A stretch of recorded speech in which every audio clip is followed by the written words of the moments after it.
Reira whānau, tēnei te mi o mātou ki te huihui mai, nā ki te kōrero tahi.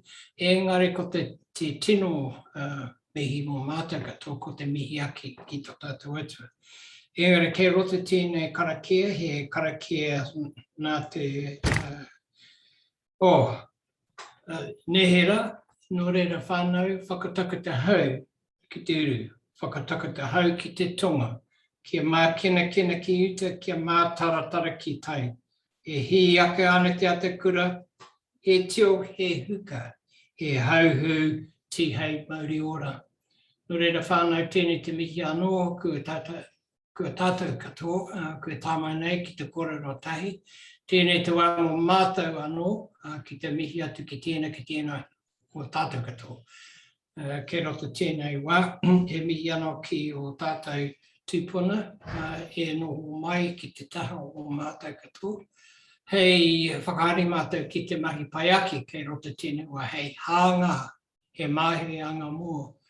No reira kei roto tēnei mihi, he mihi anō ki a koe Riana, rawa ko Margie. Nā te koa o mātou katoa kei roto tēnei komiti, ki te tūmai, ki te whakarongo mai, ki te rongo mai, te ngākau ki roto tēnei kōrero, no reira, nau mai, hara mai. Nau mai, hara mai ki te ngākau o tēnei anō, te komiti hei whakapai tēnei mai. No reira, kei ronga te ingoa tapu, i ngā wākato o te atua, ki te whakanui, te ngākau ki roto i nei kupu. No reira, tēnā koutou te whānau, tēnā koutou anō.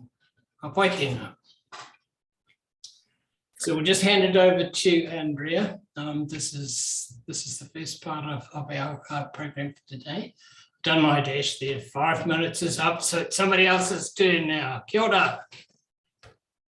Fantastic. Kia ora, Ellen. Thank you so much. And kia ora from me as well. My name is Andrea and I work in the policy team here at the PSA. And I have been involved with the health reform, well, since the Simpson report, really. It seems like forever, but I'm very happy to work on this specific topic because we are really making progress. So I'm very pleased to be here today and to welcome you both, Riana and Margie in particular, but Carl, of course, always welcome, but we see each other a little bit more often. So thank you so much for making the time for coming along and talking with a number of our members here today who actually work in a variety of different areas in DHBs, but also in the community public services.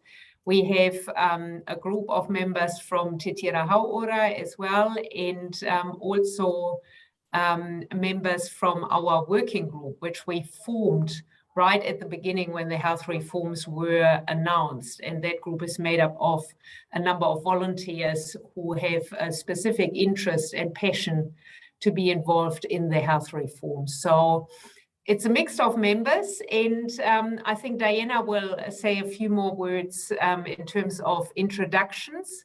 And then I suggested on the agenda, which is reasonably fluid, it's really just to guide us through our hour together. And I suggested that we take around about 15 minutes for our members to, share some stories, some important messages, some experiences, and then, we hand over to you, and you can also you might want to respond or might want to add some information, and then we are opening up for questions and answers. And as suggested, we are recording the meeting, so thank you so much for agreeing to that. It will be a great opportunity to share the video more widely with members and give others who couldn't make it today. We had a few apologies, also due to, rostering and lack of staff, of course, as you would imagine, of members who couldn't make it. So it's a good opportunity to share it with them and let them be part of it as well. So yeah, I think if that is an okay agenda for everyone, Diana, then I would hand over to you, and then we'll start with our sharing our kind of stories and ideas of the health reforms. Thank you, Andrea. Yes, so thank you for joining us. So it's my delight, to introduce the two committees that you've got here. So we had a little quick discussion the other day, and we realised that time's quite tight. So rather than introducing people, we thought we could people could use the chat, maybe just to put, you know, their name or their DHB or employer and their job title, so that you can just see you've got quite a good cross section here of people this afternoon. So you've got, so I'm one of the co-conveners of the DHB Sector Committee. So we obviously the group of people that work within the DHBs, and we have our main groupings within that. So we have our nursing colleagues that are our public health and mental health nurses. We have our admin and clerical staff, and a big shout out to them today. It's a wonderful day with their pay equity claim going through. So that's a really good day to celebrate for them. And we also have our allied public health scientific and technical group, of which some of us belong.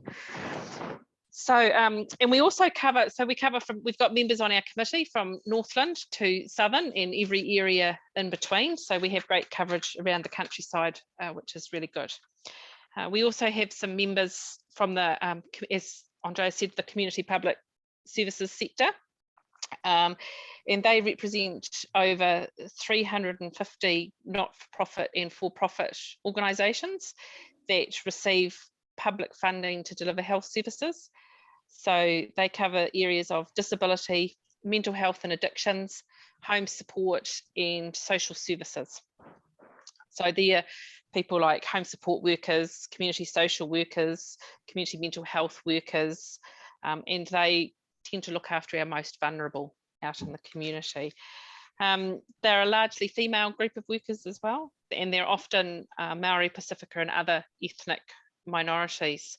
So they're a low paid workforce, and that they're also deemed as an essential service along with our DHB colleagues.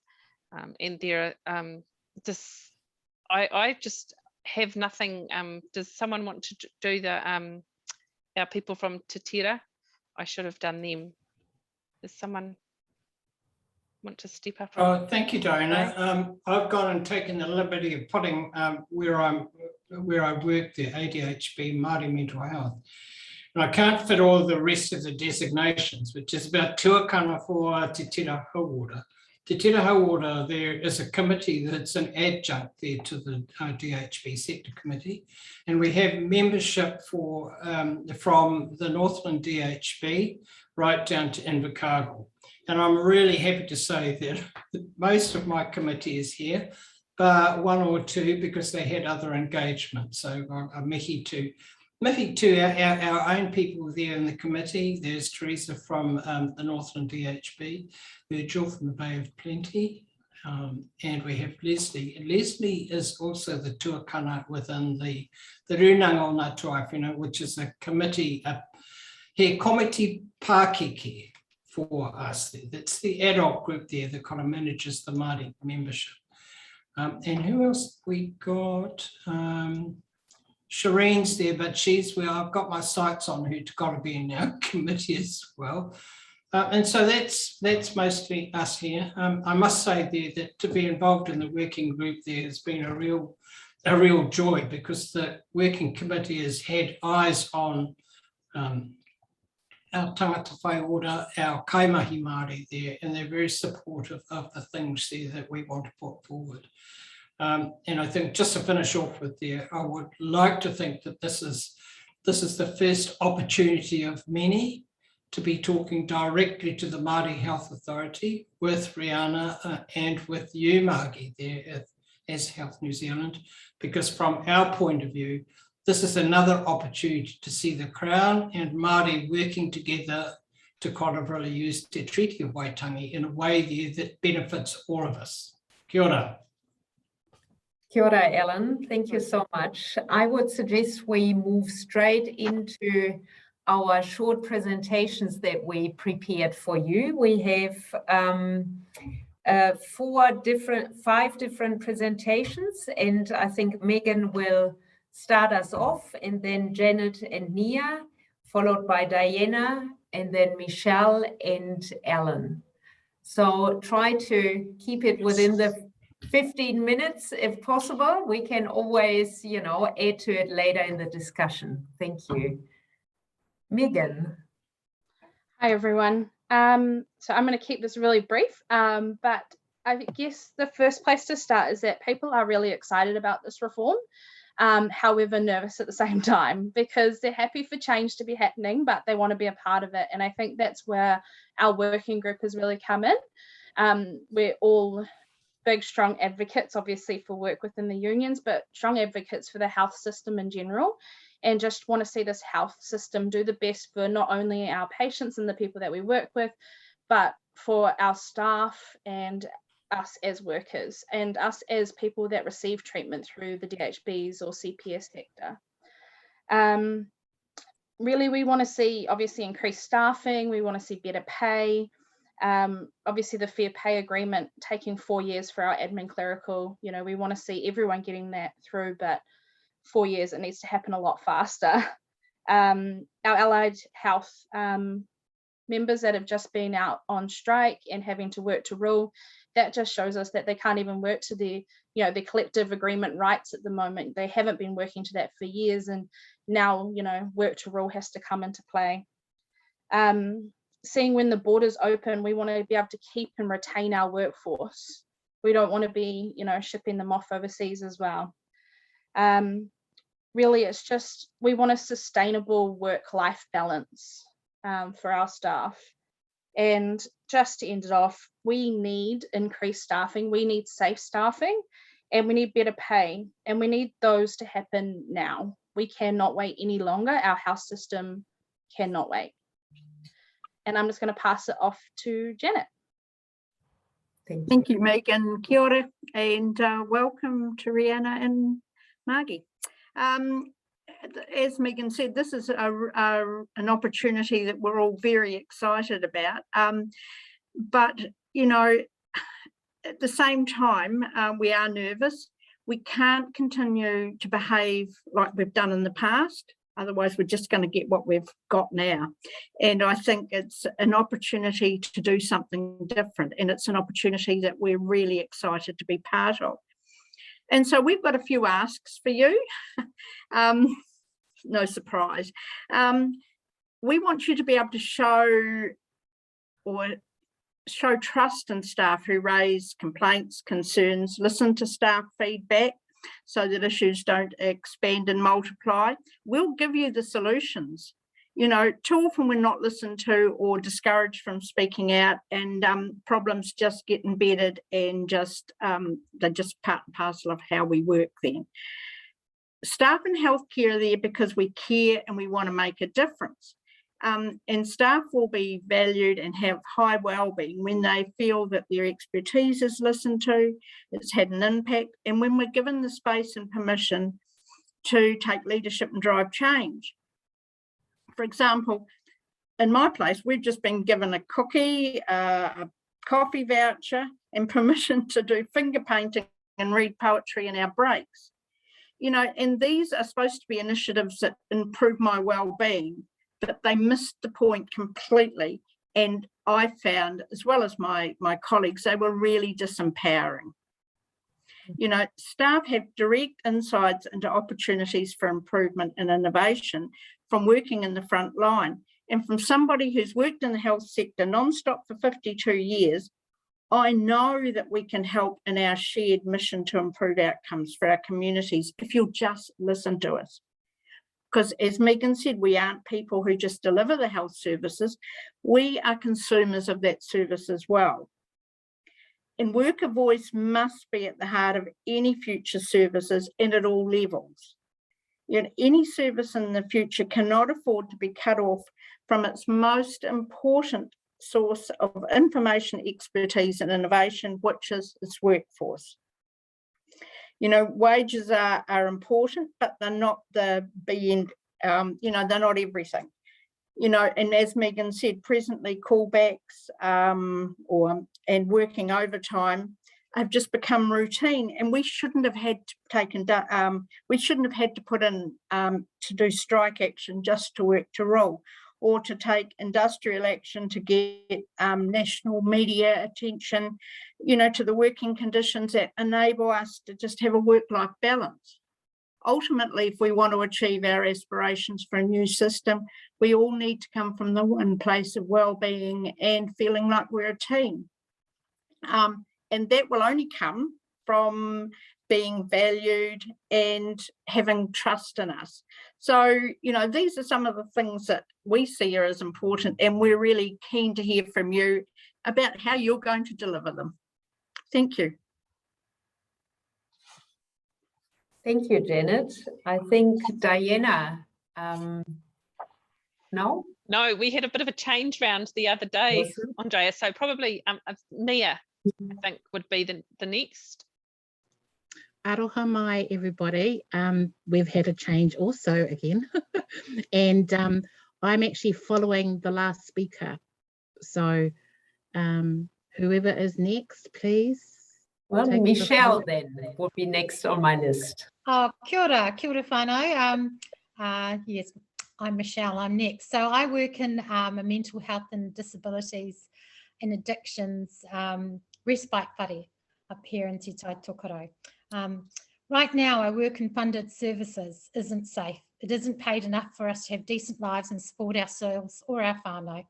You know, I really worry that I won't be able to pay for the gas that I need to travel. I worry about my peers that I work with that have to travel huge distances who actually don't have enough money to pay for gas. I worry that I'm going to have to take on another shift. I'm already doing 60 hours, you know. I'm probably going to have to take on an extra shift to fill my car. We need you to commit to us to make some changes, to prioritise adequate funding to service providers, to be able to have safe staffing ratios, and to actually enforce these ratios through funding agreements.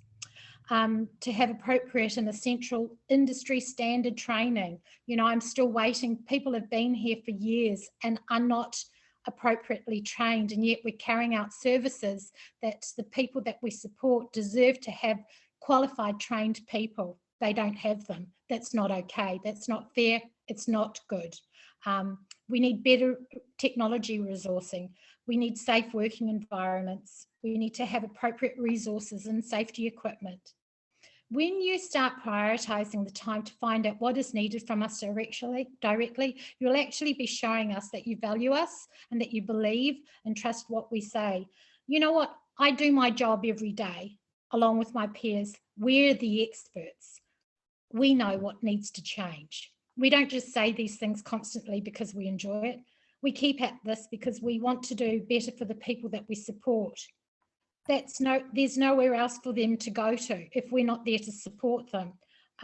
We want you to trust our unions and the representatives. We want them to have trust in you and to regain the trust in our service providers. We care about the people we support. That's the nature of all our industry. That's the nature of community public services. It's about caring. We can't do this without this appropriate support. We need you to prioritise funding that pays directly for our mahi, that will entice and actually keep a workforce to carry out these essential life services. The value and pride in addressing these things would make us want to stay, would make us feel safe. I want to see a future for every person that I work with here. I want them to stay. I don't want it to be a revolving door. It is incredibly sad that the people we support don't know who might come in the door to be part of their lives. We are in their homes. You know, if you're actually going to commit to us, you will officially have us on the record and at the table. We need our voices to be legislated into this process. We're not here just to be the tick box. You have the opportunity to use this collective voice that is brought together by this union. You know, use it, please. Ngā mihi. Thank you very much, Michelle. Next one is Ellen.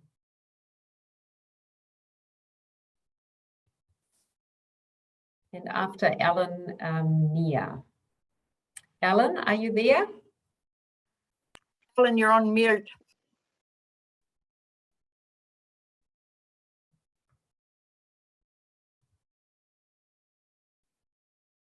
Ellen. Sorry, I was There we looking at go. my script. I was looking at my script to try and get it right this time instead of kind of really hassling with the blimmin' IT stuff there. But hey, look, I'm really excited to be here today.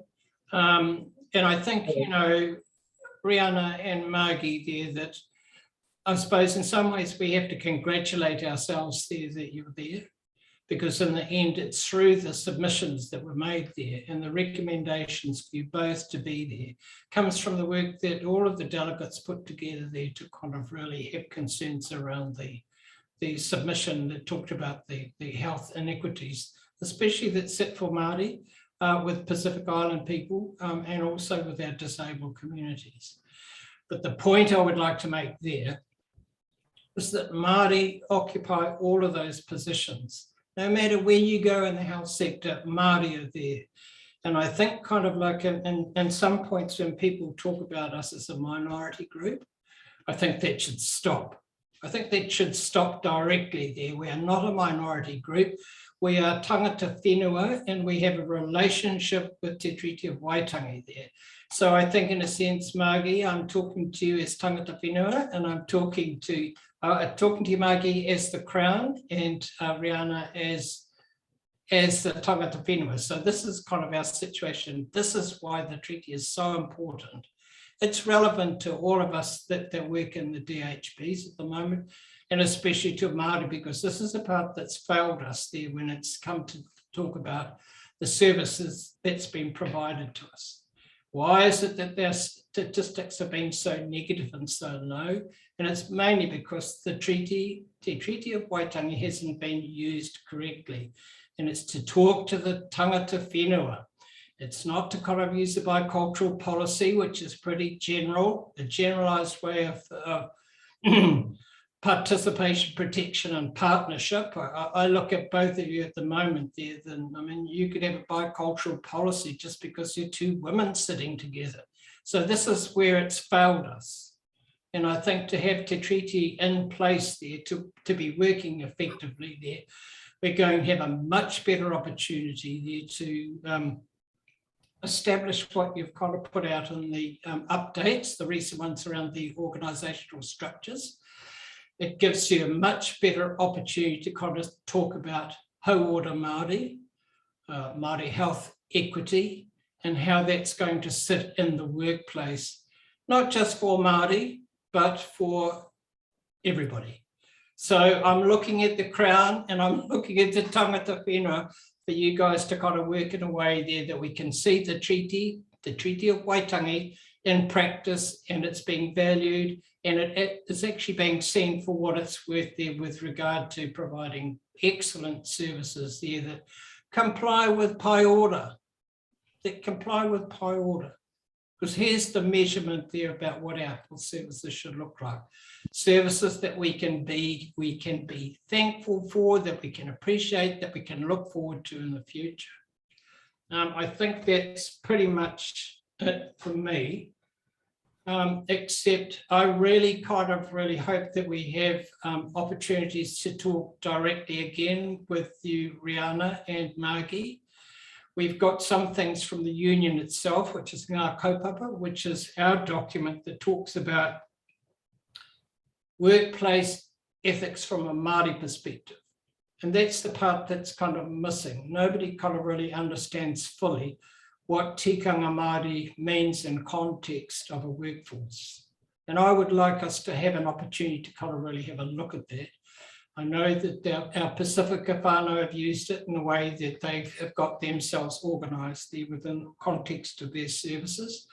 But I think sort of overall that here's a treasure, here's a taonga that we have got to share that sits alongside the code of conduct there with the DHB, with the HR and all those other things there. So I can't think of anything else. Perhaps when we have questions there, some of my committee might like to kind of really ask some questions there after your presentation. But I tell you what, I'm so excited. I really am so excited about seeing you both. Well, kia kaha, kia manawanui, you have a huge job. And as my whaia said, if you get behind our leaders there to make them successful, they will make you successful as well. So this is my whakatauki to both of you and to our whole whānau that are on the screen at the moment. Kia ora whānau, tēnā tātou. Kia ora, Ellen. Thank you so much. I think Nia would like to add a few questions to the kōrero. Yes, thank you everybody for being here. And thank you to our guests there, Riana and Margie and Carl and the whole team that's here. So I've been given the honour to read the questions. Please someone correct me if I'm not supposed to read the questions now, but I'll read the questions. So the first question is, what will you commit to doing to show you and your team value us, our experience and our expertise as your workforce? That's the first question. I can move on to the next question or someone can respond. I think, Nia, thank you so much. Would you maybe, Riana and Margie, you might want to briefly share some of your thoughts and ideas or respond to what you heard, and then we are going into the questions. Is that maybe a better structure? Yeah, of course. That sounds good. So Nia, if you could just, you know, hold for another 5 to 10 minutes, and yeah, Riana and Margie can just share a few ideas, and then we'll use the rest of the meeting for the questions. Yeah, cool, awesome. Over to you. Thank you, Andrea. Tēnā koutou katoa, ngā mihi nui ki a koutou. This is a really important kaupapa, and we want to thank you as well for making the time to just to speak some truths into our world. We're 5 or 6 weeks out from law changing and new entities forming, and we are working with your union representatives as part of the HSRA, the broader agreement we have with the unions, CTU union, affiliated unions, to actually address some of the questions that you've actually asked today. How do we change the way that we work? And I think the opportunities we want to take as a one unified organisation, you know, we simplify a lot of the decision making that we have that's currently made by 20 different district health boards and 7 shared service entities and a few many other agencies. And that's not even looking at, as many of you have called out, the funded part of our sector, where we know and can see that there are some inequities between our two systems. But overall, we are looking at how do we reset ourselves and take the opportunity of being one system where we can be more consistent about the standard of leadership and management that there is across the country. We know that there is variation, and we know that you will experience, particularly when you get together and compare how things work in one part of the country. There are some things that actually we shouldn't be making local regional decisions about if we all know that it's good for well-being or it's good for staffing, models of care. So all those sorts of things, I think, is a huge opportunity for us to work together and make sure that we get consistency where it matters. But it is also important to us that we are supporting our unions to keep being on the work on the ground, so that you've got a place, a delegate, to keep talking to us if you're finding it difficult within your own management structures, to give us feedback. And I think the opportunity we want to take is to, for you to share with us as well, what are the channels that are not working for you, where we've got really simple things that we could do across the country. We've got about a 2-year journey to really transition the organisations and form our new entities. I know ministers in our community aren't going to wait for elegant structures to be in place, so we've got to get on and do some of our BAU mahi and get on with fixing some of the challenges we have. And many of you have already called out the things that worry us as well. People have been delayed care or deferred care because of COVID or because we haven't had the staffing we have. I'd like to probably just offer a bit of a challenge to you as well on how we work together to get more people coming into the system. You know, I think, you know, it becomes a self-fulfilling prophecy that we suddenly, you know, health looks like it's a difficult place to work. And so how do we not just improve our workforces, but together we attract and encourage people to come into our system and take up the training, but also, you know, assure them that we are working on making our workplaces a much safer place for people to work. So at this stage, we're not quite accountable, but we are working already with your union leaders and as part of the wider CTU whānau as well on how we do some really some things that are just no-brainers, but you know, when you're trying to get 20 entities to make a decision on one thing, it's a bit like your extended whānau, or my extended whānau anyway. There's lots of to and froing, and we just want to make that simpler and get on with the stuff that just makes sense. And I'm sure you've got ideas on what makes sense. Do you want to add anything, Riana? Yeah, so firstly, tēnā koutou katoa. E mihi atu ana ki a koe matua mo tō tūwhiratanga o tēnei wahanga, mo tō karakia manaaki, me ngā kupu aki kia tātou katoa i tēnei wā. My name's Riana, and I too have been in the health system for a long time, both on the front line and in the management ranks as well. So, you know, I completely own both those journeys, and in fact, one journey led me to the other, to be fair, and right up until recently and coming into this job. So I want to acknowledge firstly that as a workforce for Hauora, we're all tired and we've had a rough couple of years, it would be fair to say.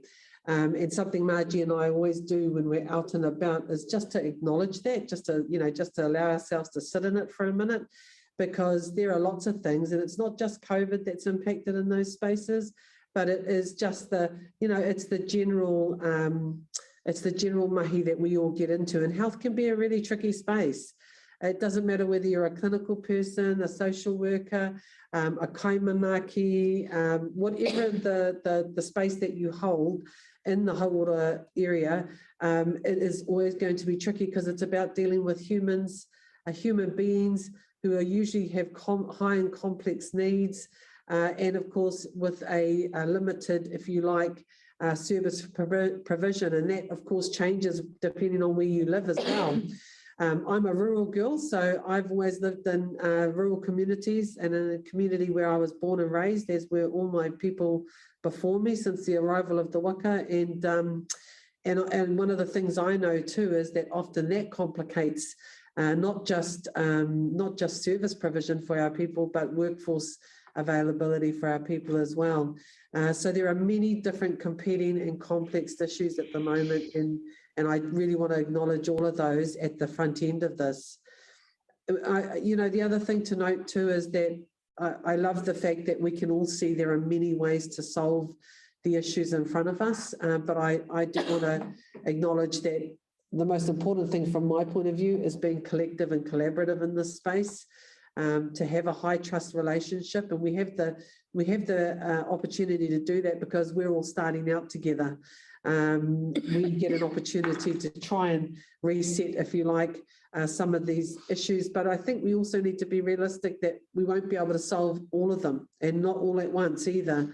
So I hear the cries from everybody about, this is what we need now, and then we've got to kind of find a way through all of that. So I think ultimately, everybody wants to be able to live their best lives, and that includes the people who use our services. Everybody wants to be able to have purposeful and meaningful mahi that you feel valued in, and feeling valued doesn't cost anything. Quite frankly, that's about a sheer determination to. Sorry, my mate's having a coffee fit over here, so she's just going to exit the room. Leave me on my own. So that's kind of some of the starting points. So while Margie's out of the room, I can certainly you know, I want to hold the space for us. Matua, I hear you when you talk about the Crown relationship, and so tangata tiriti and tangata whenua. And probably something to really point out too is that I'm always mindful when I'm in this space that, of course, our iwi would see themselves as their iwi partners. And of course, we are the Crown entities, but we're going to do our best. But one of the things Margie and I both agree on in that space is that we have to model the partnership between Health NZ and the Māori Health Authority based on that Te Tiriti partnership. We want to look for equity opportunities because we too acknowledge that, you know, even if you go from DHBs into providers, community NGO and providers, there's a vast difference between what people earn, what people do, how far away people's services are. So there's a whole range of really complex issues. We've just done a quick round and discovered we have about 150 kaupapa Māori providers out throughout Aotearoa, all doing some amazing work. And all with very different complex kind of, you know, issues in front of them as well. So it's, you know, I think the most important thing from us is that we know that there are high expectations. We want to make sure that we're really clear about, you know, we're in this to work together to have a meaningful relationship that will engage on a multitude of solutions, and we'll work really hard to make sure that happens. Yeah, so there you go. Before I go and sell my firstborn great-grandchild, because I have like plenty of children, 7 children and 12 grandchildren. So it won't be long and I will have great-grandchildren, I suspect. But anyway, it was lovely to meet you all here today, and looking forward to the question rounds. Fantastic. Thank you so much, Riana and Margie. That was really insightful. And I was just thinking about one important aspect with regards to the workforce. We touched on a lot of different aspects in relation to working conditions and staffing, of course, funding issues. But of course, there's one component of the new health system, which is the charter. And that is, of course, of great interest and important to us. And I think Diana would like to say a few words before we are going into the question round then as well. Diana.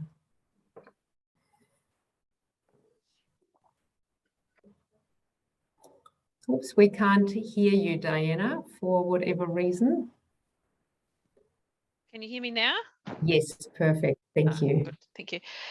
So the charter, we had a couple of points that we felt were our most important, that we wanted to bring to you.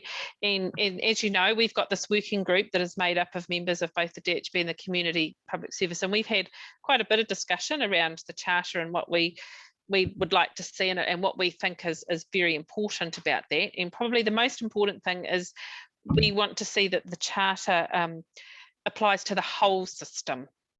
So that includes our funded community services, not just our main health entities and our DHBs. We believe it should apply to everyone. And we think that's a good way, as you said, in terms of changing our culture.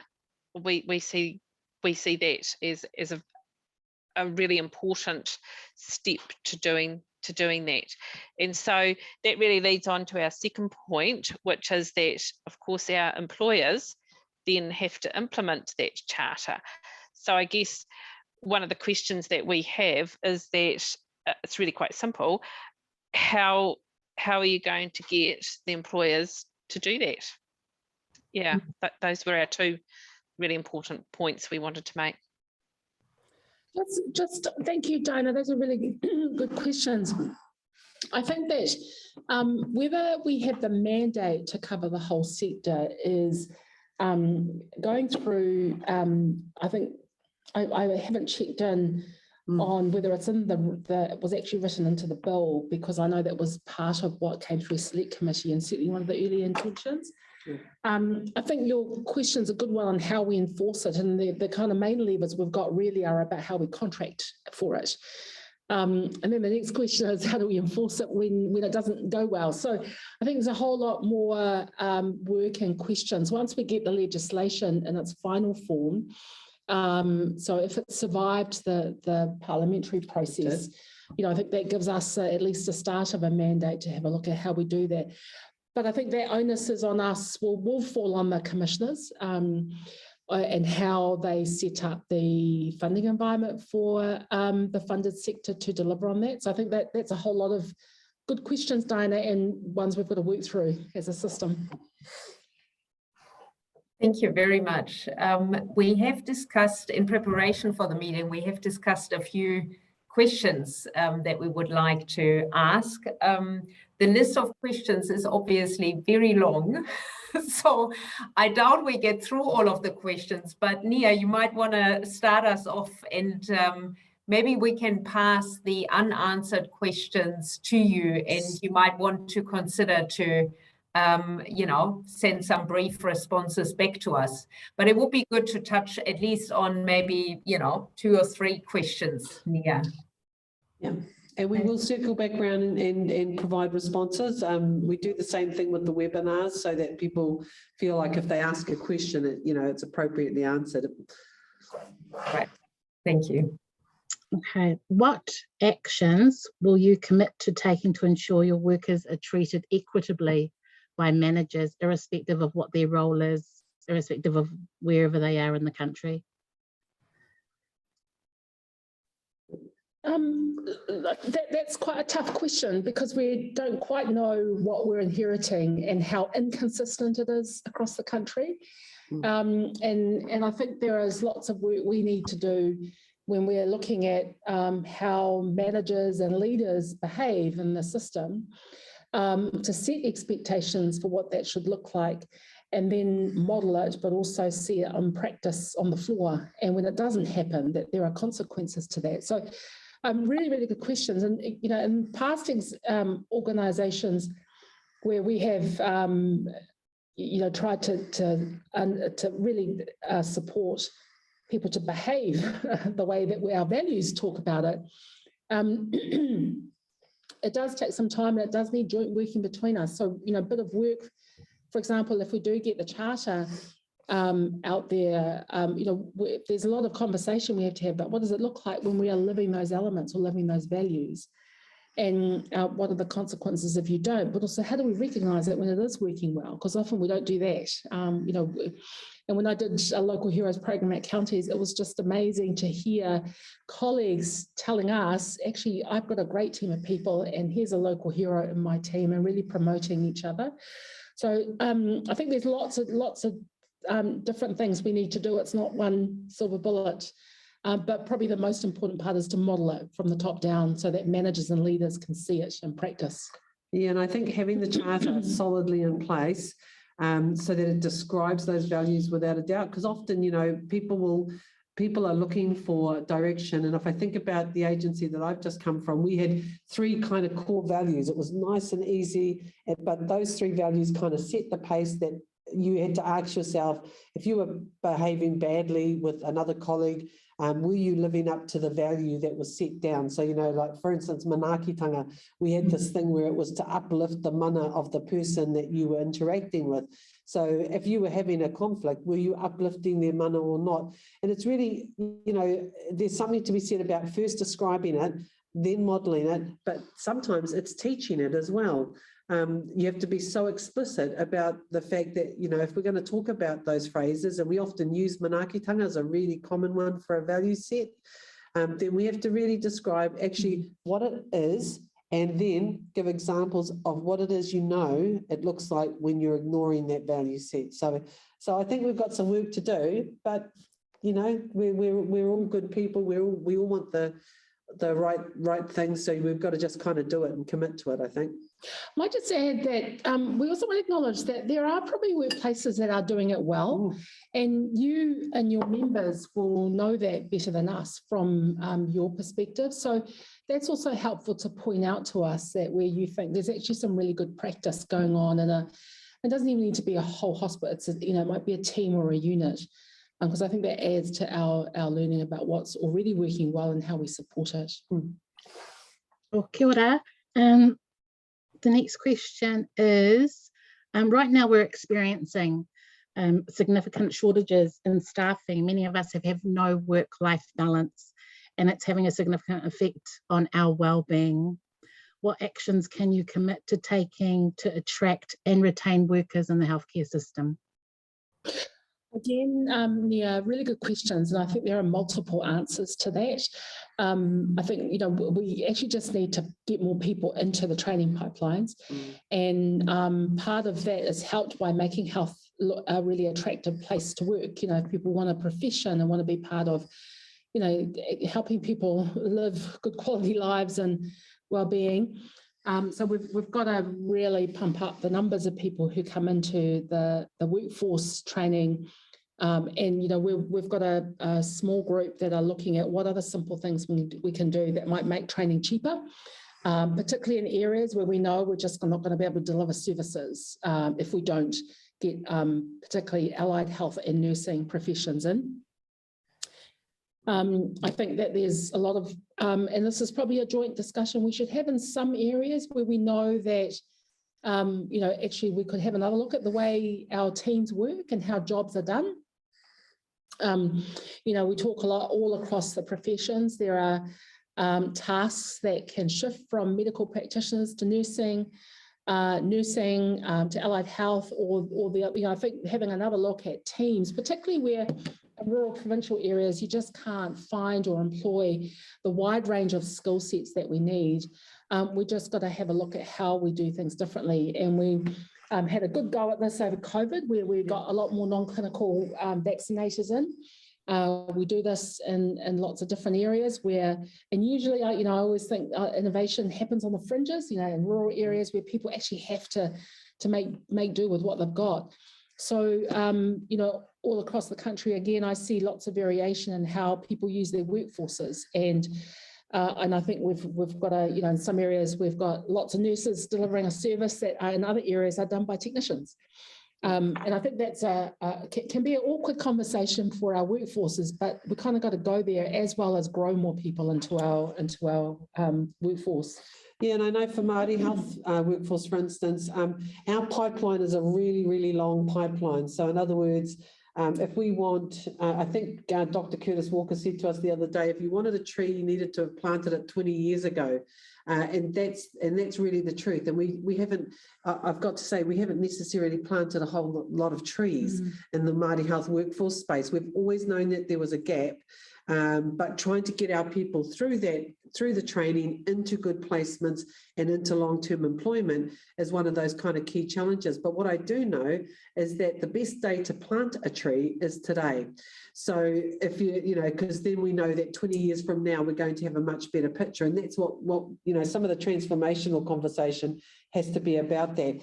But if I just, if I think about our Kaimanaki workforce during COVID, they have been in Māori providers for many, many, many years. You've always had kai āwhina, we've always had the Kaimanaki workforce, but they became a force to be reckoned with, particularly in rural communities, and to this day are still in there doing the mahi. One of the reasons why I say that is because in terms of creating more workforce and creating a pipeline, we need an intervention. So we need that kind of circuit breaker, and they will be a big part of that circuit breaker because they'll give us the ability to get all of our staff, no matter which part, you know, so if you think about nursing, GP practices, they'll let them lift up into the upper scope of their practice while we build out that pipeline. And I'm really determined that we're going to put some energy into how we do that, because again, for Māori workforce, often we need a lot more pastoral care and a lot more sort of support systems around our people to keep them in those spaces. For instance, the data tells us already that our young people will fall out of these courses and out of the pipeline very easily because they're often responsible for helping to provide money in the whare.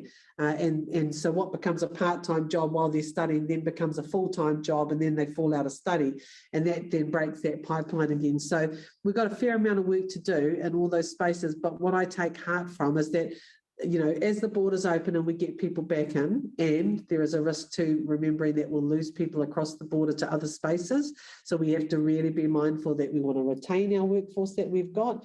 We want to use all those lovely virtual systems that we really ignored for many years prior to. particularly for those rural communities, so they get better access to services more, you know, in a better kind of time frame. And then, of course, we want to build out that pipeline. So that's kind of one of my big commitments and the things we'll be looking at. Oh, kia ora, Riana. Sorry, Nia, I just have to say something here because I think, you know, this is what, this is one of the saddest things about our workforce there for Māori there, that my sister worked in an NGO in Turiki Health in Māori. And she says, do you know, the pay for those people there, those workers can't even afford to go to the doctor that they're providing services to the people that come in off the street. They are not paid, they were not paid sufficiently to actually go to their own doctor. Now, how terrible is that? And you talk about, you know, from our point of view there, that these are sort of things there that when we look at tikanga Māori there, how that's going to operate there, that you use the concept about manaakitanga there, which is kind of really exciting to hear, but then at the same time there, it implies a standard there that we need to kind of put in place there so that we can start to kind of prevent those things that happen around misunderstanding, miscommunications that happens sometimes with our non-Māori colleagues there. Yep, so that's all I want to add. Yeah. Kia ora. Kia ora matu.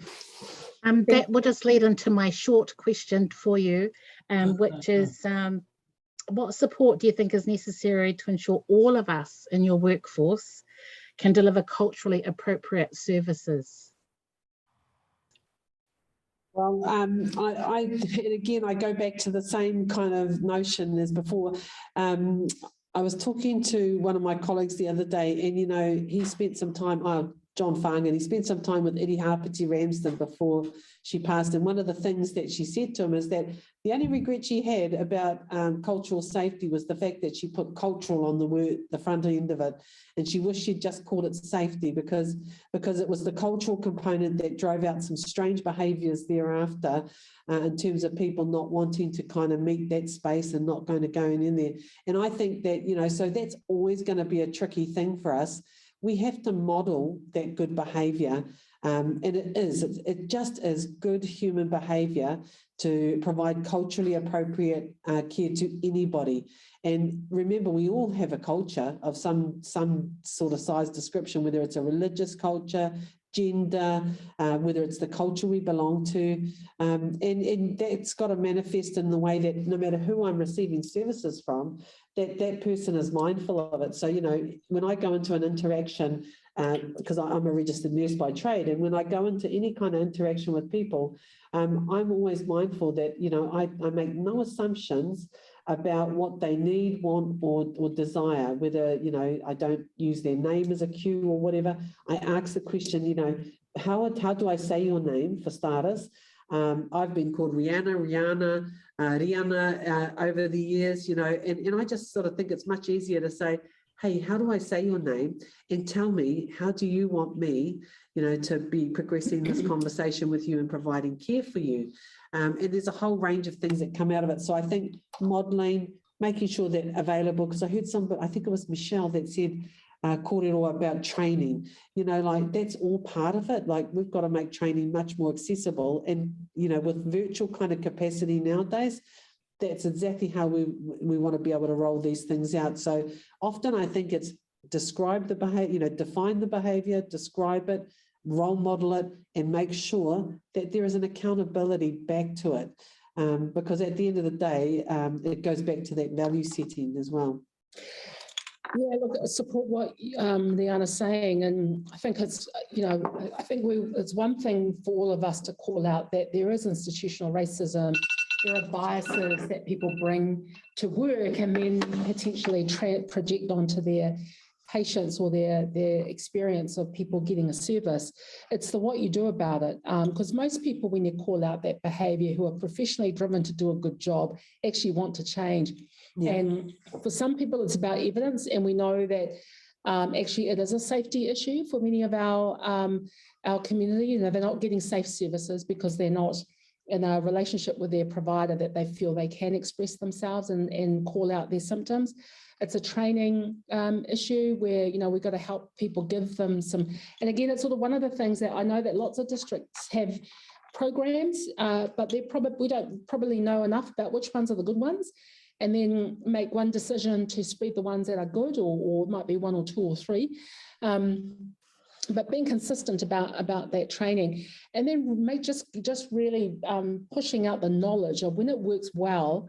This is what happened with engaging whānau and patients, and what a better service experience people got. So we've got to do all of that. Yeah, that's a really good question. So, and there's lots to do, as you can imagine. And of course, you know, we want to make sure that the voice of our whānau are coming through. And of course, those people who we employ, those people who we work with as colleagues, they are all whānau voice. And so we've got to make a space whereby we're getting constant feedback. So we have a thing that in my previous organisation, we had kind of 3 core values that we utilised from Mahi Atua, which is another kind of kaupapa training background. But hongi hongi te whaiwhaiao was one of them, and hail the unusual, lean into your uncertainties. So it's an important kind of value set that you say to people, because often we can't have an honest conversation about where we are because we fear what people will think, what they will say, will we be, you know, so we've got to kind of get into a space where we can have good engagement with each other and say when things are wrong, say when things are good, bad, or indifferent. Then there's another that's ka mā te ariki, ka mā te tauira. We've got to be active learners, constantly looking at what the data tells us, what the human voice is telling us about either experience, whether you're an employee or whether you are a user of a service.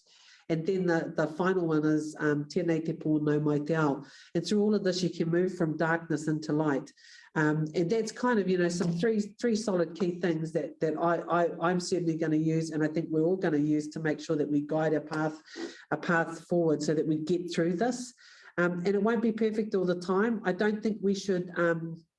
I'm not anyway, and I don't know about my mate here, but probably I don't want to sell you some kind of pipeline dream that's not sincere. But what I do give guarantee is that I'm always going to be engaged in the conversation, and I'm always going to be wanting to have this conversation with you all so that we get things right.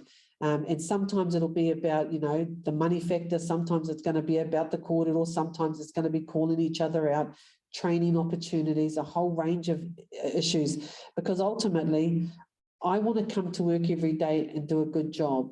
I know everybody else wants that too, and we've got to create an environment that allows for that, and we've got to be mindful of the things that we've done good, bad, or indifferent over the years, and learn from them. So that's the big commitment here, folks.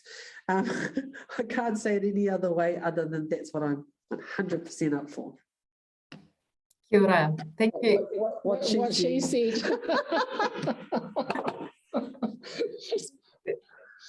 Thank you so much. I'm mindful of the time. So before handing over to Alan to close our meeting, I just want to really thank you on behalf of all of our members in the health and community sector that you made time today to talk to us and with us, and that you actually are willing to continue to talk with us and listen to our ideas and potentially put them into practice as well. So thank you so much for that, Riana and Margie. But I also want to thank all of our members here on the call who put a lot of effort and time into, you know, thinking about the meeting, preparing, you know, some of the main ideas that they wanted to share with you. So thank you to you all for making the time, and also for coming onto the meeting. And please talk with all your colleagues about the meeting, and yeah, share some of the discussion points that we raised. I also would like to say that we welcome, of course, what you mentioned in your kind of original, like, introductory statement around supporting the unions on the ground and in the workplaces. So we have heard that loud and clear, and we really appreciate that. But we have also heard loud and clear the challenge that you put to us in terms of thinking about and supporting ideas and practices on how we can attract the workforce that we need. So we are absolutely willing to continue the conversation around that, because I know from previous conversations with different members across the DHB and our community public services sector that there are many ideas on how to do that. So very happy to take up the challenge and come back to that at a later point. So thank you very much. We'll forward the remaining questions to you via email, and I'll hand over to Alan to close for us, please.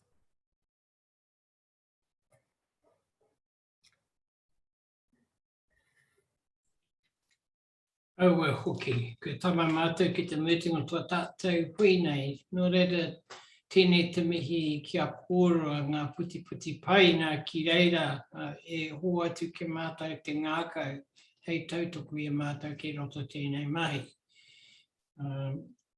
Ko te mea tino nui kia hau nā ki te muti tēnei hui e te katakata. Nā te mea ko tēnei te mea ngā kupu e tau mai nā te ngākau o mātou katoa.